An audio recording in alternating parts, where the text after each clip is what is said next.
Hi, Mochismo Eugene. Welcome to another video from Exit Strategy. I'm in my robe. I have clothing on under here, but just toasty. It's pretty cold outside, and I just felt like bundling up in my robe. I want to do another part of the first segment of what I was talking about, titled Yet Another Reason Why You Should Leave the Narcissist. And this comes on the tail end of a situation I was in when I was with my first wife. I've told this story in some detail. Forgive me if you heard it before, and for you all that haven't heard it, I hope you gather something from it. I was married to my first wife for 10 years. And this is why, after all the years and looking back at some of the things that I endured, or we both endured between each other, me taking her through stuff as a result of alcoholism and some physical interactions, whereas I consequently ended up back and forth to the county jail. Eventually, consequently, I ended up scoring out to prison on a scoring system. And so when you go back and forth to the county jail for repetitive offenses, whether it's DUI, there were people in prison for DUIs, like multiple DUIs. And here I am there in maximum security prison with life sentences. Some of these guys had 2 or 3 life sentences for murder, attempted murder. And I was there because of multiple domestic violence, whether it was calls, incidents, arguments, or whatnot. It's all labeled as domestic. And so I'd gotten, before I went to prison, I had gotten, what was it? Not house arrest. It was probation. Yeah, probation. And so they gave me all the chances in the world, but I was full blown alcoholic. Didn't really know the extent of that, but I did know I drank every day for 10 years, leading up to the 5 years I got in prison. That was when I gave it up for life, and I'm 20 something years behind it. But bigger point is I ended up going to prison because I violated probation. I went out of town, went back home to my mom's. And what my thing was, is I reached out to the probation officer. It was on a Friday, couldn't get a hold of him. I waited last minute, I guess. It's all foggy. Must have waited last minute. That was my MO at the time anyway. And so I decided to just sneak back home and, everything goes well, come back, no problem. But being the alcoholic that I am, went home. My brother wanted to take me out. He's deceased now. He got murdered in 2006, but this was back in 97. Yep, it was around the end of summer in 97. Actually, it was probably the beginning of summer because my first son was only 3-4 months old. Yeah, 3 or 4 months old. And I ended up going out with my brother. He wanted to take me out. So we went down to some of these little Jew joints, or it was a party they were having somewhere. And anyway, we stayed out to like 2, 3 in the morning. And what happened is I had just drove from New York, or was it Florida? Yeah, I drove from Florida, which is where we were living. I drove to Florida, me, my wife, and my firstborn child, to, let my mom meet, and my sisters and my brother meet my child and my wife. Actually, they had met her before. I think we got married in Alabama. Yep. So they met her. So we wanted to let them see the kid.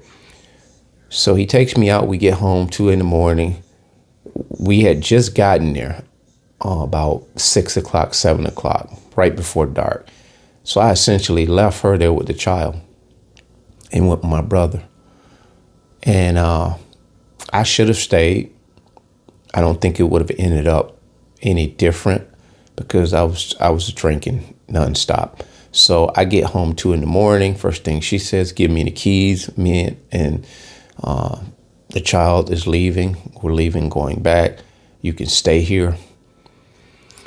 I can't believe you brought me here and left me all night. And so I'm thinking my mom was at work.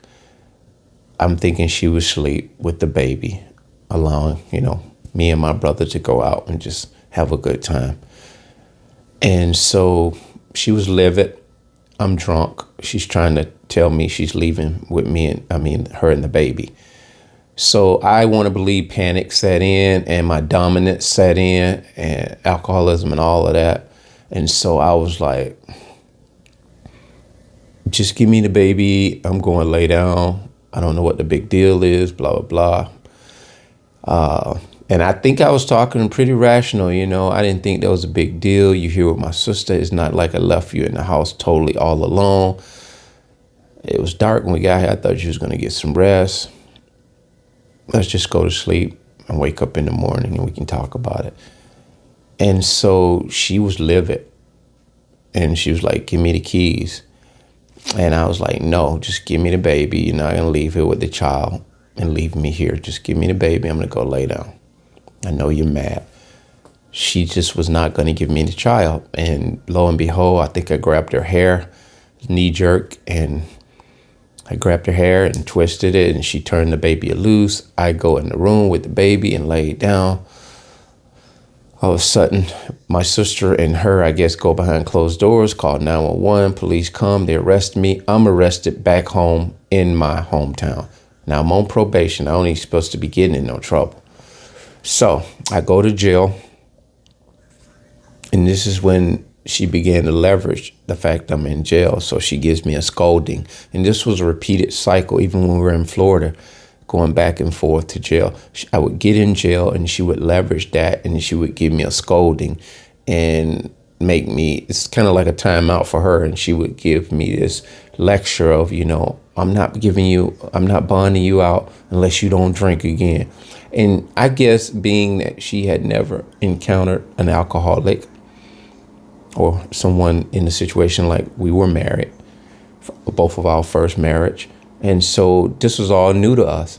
So her panic made her do certain things and leveraging, don't drink or I'm not going to get you out. And I was like, okay, I won't drink. So she would bomb me out and just making peace pacts and not really believing and meaning it. And I would get back out and shortly I'm off to the races. So this is a repeat cycle. So I go to jail in Alabama. I'm stranded because she leaves while I'm in jail, takes off back to Florida, and then has her father come down to Florida and gets all of her stuff and moves her back up here in her hometown.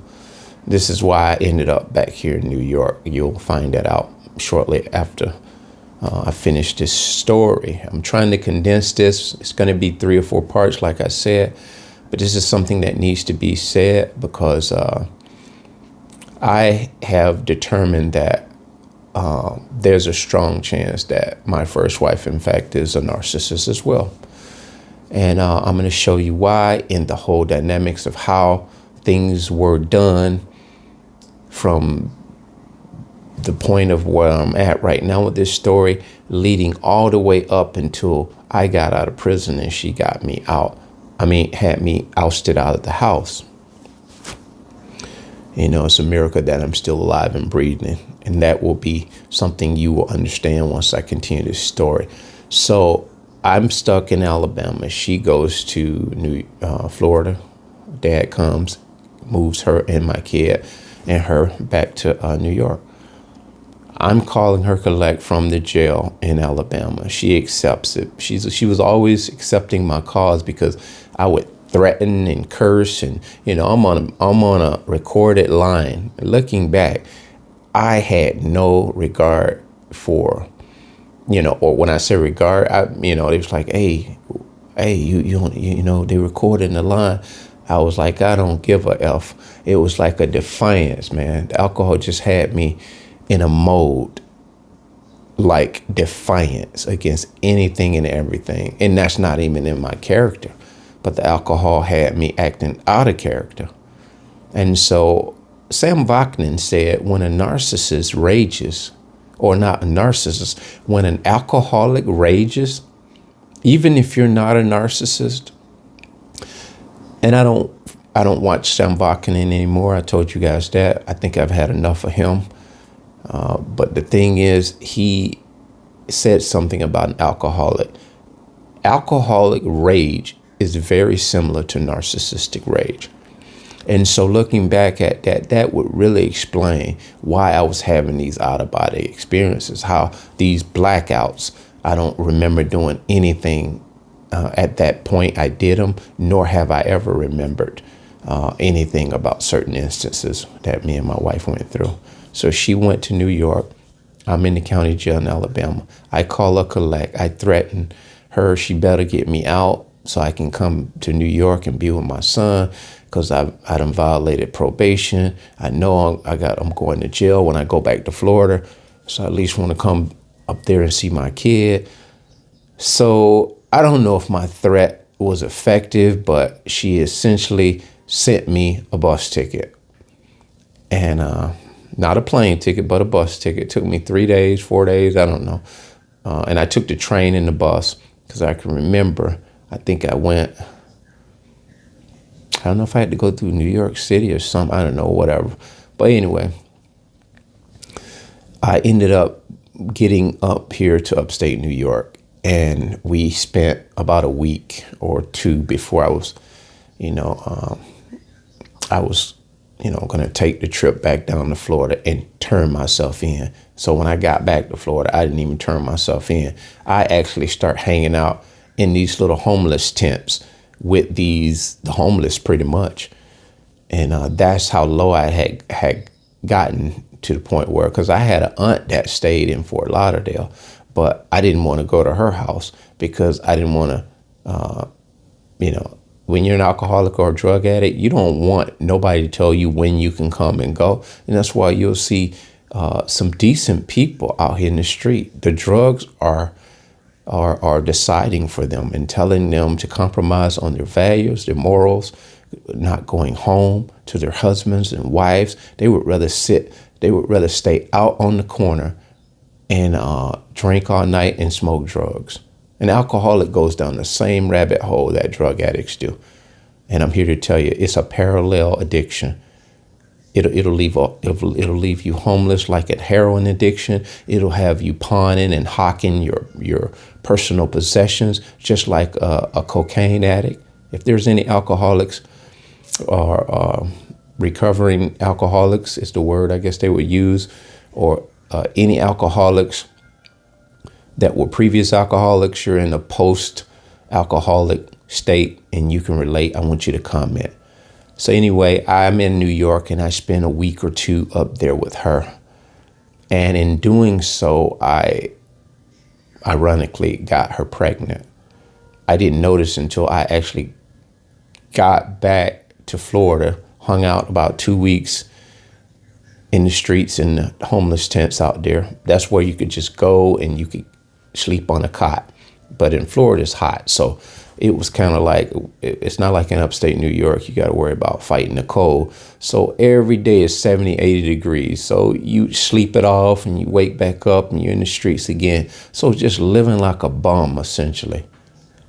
And so I finally got nabbed walking down the street with this kid we were both in the homeless shelter. So we decided to pair up. And this is what you do. You pair up with strangers and they become your fake friend. And you form this little clique of sort. They go to the corner store, you go to the corner store. You've seen this. And some of you guys probably have done that. And so going down the street, it was nighttime. I think we was just walking to the store, whatever. We were drinking. And he sees this U-Haul truck. I'm drunk. I'm just, I ain't got no interest in no damn U-Haul truck. He looks at this U-Haul truck. Out of curiosity, he say, the window down. He said, let's go look in there. And my dumb ass follow him. We go. And this is what I'm telling you. Don't be a follower.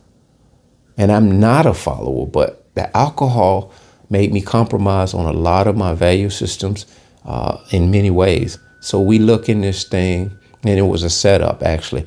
The windows were ajar. It was in front of this mechanic's shop. And I guess he had thefts there before. So they set this up. And so we get in this U-Haul truck. When you get inside the front seat, you have this sliding door that goes to the back. The only thing in this thing is just a bunch of tires. There's storage for tires. Soon as we got in this truck, I see lights light up coming down the street. It's like the 4th of July. And so they pull up on us before we can stumble up out of the car. We ain't even got the energy to run. They were on top of us. They pull pistols and everything. Get on the ground. They slam us down. We're not getting down fast enough. They handcuff us. And then they start asking us some questions. And then I look up and I tell them something like, F you, screw you. Because that mentality in Florida, a lot of the people hate police. And you can find yourself hating police because somebody else hates police. And today I don't have that mindset. I don't dislike law enforcement because other people dislike law enforcement. Now that I'm on the other side of things, I see things for what they are. I have my own frame of mind. I have a very, very decent, dignified manner when it comes to police and people in authority, whether I like them or not. And so I look up to him and I start saying some obscenities. All of a sudden, I just remember him pistol whip me. It hit me, I guess, side the head or the face. He turned my whole face. He hit me so hard. And the thing was, it didn't stop me from selling out or talking trash. And I believe that cop hit me probably 2, if not 3 times. In the jaw, the head. It's a miracle he didn't break my jaw.